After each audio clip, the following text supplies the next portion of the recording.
Q-U-B. Du front, des idées, du cran.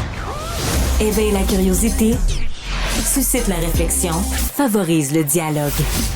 Pour comprendre le monde qui vous entoure. Radio, télé, balado, vidéo.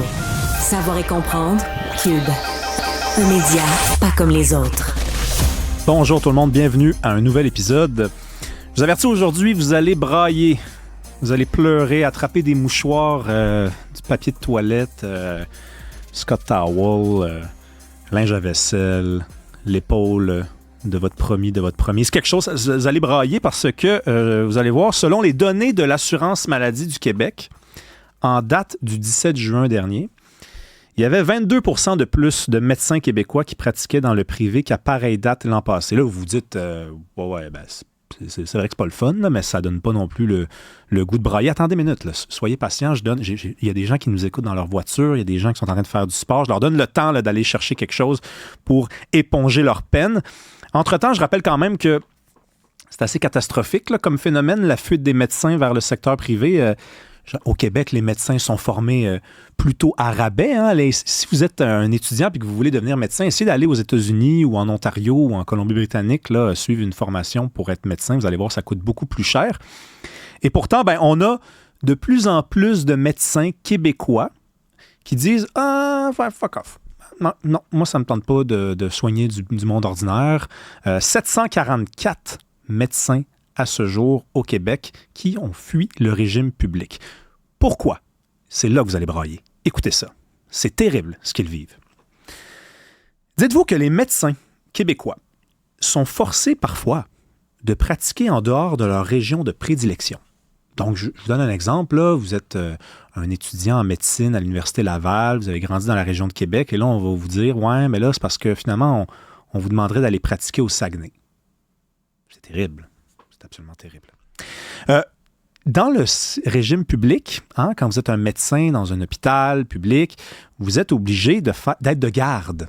Donc ça veut dire, une fois de temps en temps, on va vous demander d'être à l'urgence, de vous occuper d'un département. Par exemple, vous êtes un médecin, un oncologue, vous allez être en charge des patients en oncologie. Vous êtes de garde. Ça, c'est dans le régime public. C'est terrible. C'est absolument terrible. Vous allez être parfois obligé de travailler la nuit. Ou même la fin de semaine. La fin de semaine. C'est terrible. Au privé, l'horaire est de 9 à 5. Alors qu'au public, c'est un petit peu plus instable. Au privé, les patients sont moins malades. Hein? C'est des gens qui ont plus d'argent, qui travaillent, donc souvent ils ont des maladies, des petits bobos. Hein? C'est moins des grosses maladies, donc c'est moins de travail. Je rappelle quand même qu'un médecin, ça gagne plusieurs centaines de milliers de dollars quand même là, au Québec. Hein? Et ça, c'est si vous êtes un médecin sans spécialité. Là. Si vous êtes un radiologiste, un oncologue, un ophtalmologue, n'importe quoi, là, c'est vraiment plus cher. Je rappelle aussi que le Québec est la seule province au Canada où les médecins sont obligés de travailler dans le régime, sont pas obligés de travailler dans le régime public. C'est-à-dire que si vous êtes un médecin, par exemple en Ontario, que vous graduez, là, on va vous dire, vous êtes obligé de travailler un peu dans le secteur public. Oui, vous pouvez travailler dans le secteur privé, mais vous êtes obligé de donner des heures dans le secteur public. Le Québec est la seule province au Canada où vous pouvez être formé à rabais par le gouvernement, hein, qui va payer la grande majeure partie de votre formation, et ensuite vous pouvez déserter le régime privé. Public, en fait. Est-ce que vous réalisez l'ampleur du chantage des fédérations de médecins? 2 secondes, là. OK? On n'arrête pas de nous dire depuis des années, ouais, mais c'est parce que si on ne donne pas aux médecins ce qu'ils veulent, ils vont s'en aller en Ontario, ils vont s'en aller aux États-Unis. Attendez une minute, là. Êtes-vous sûr de ça? Ça coûte moins cher se former ici et en plus, vous pouvez déserter le régime public. Je ne suis pas sûr de ça, que moi, que ça leur tente tant que ça d'aller travailler aux États-Unis où ça coûte plus cher ou d'aller travailler en Ontario où ils vont être obligés de donner des heures de facturer au régime public. C'est incroyable. C'est ici qu'on a les meilleures conditions de travail pour les médecins au Canada. C'est ici, au Québec.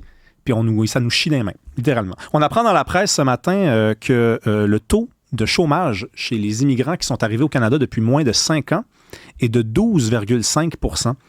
Pourquoi je vous parle de ça? Pas parce que je veux sous-entendre que les immigrants travaillent moins, que les immigrants sont des lâches, pas du tout. Je pense que la majeure partie des immigrants qui immigrent au Canada, c'est justement pour travailler. Par contre, quand on sait que 12,5% des immigrants arrivés au pays depuis moins de 5 ans ne travaillent pas, qu'il n'y a pas de logement, qu'il n'y a pas d'emploi, c'est ce que Desjardins nous dit, là, hein? La raison pour laquelle le chômage est si élevé chez cette catégorie de personnes-là, c'est qu'il n'y a pas d'emploi pour eux.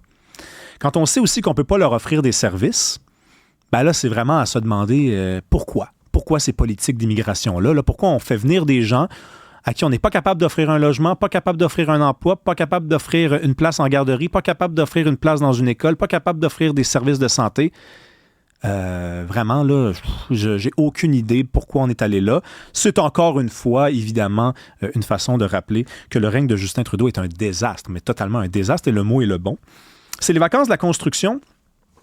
C'est les vacances tout court aussi, hein, pour un grand nombre de personnes. Qui dit vacances dit enfants en vacances. Hein. De toute façon, les enfants ne vont pas à l'école l'été.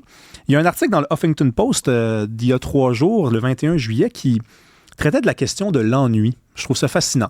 Les enfants, il fut un temps, hein, je me rappelle, moi, dans mon temps, où on pouvait, c'était une possibilité, ça, s'ennuyer. C'est-à-dire qu'il n'y avait rien à faire.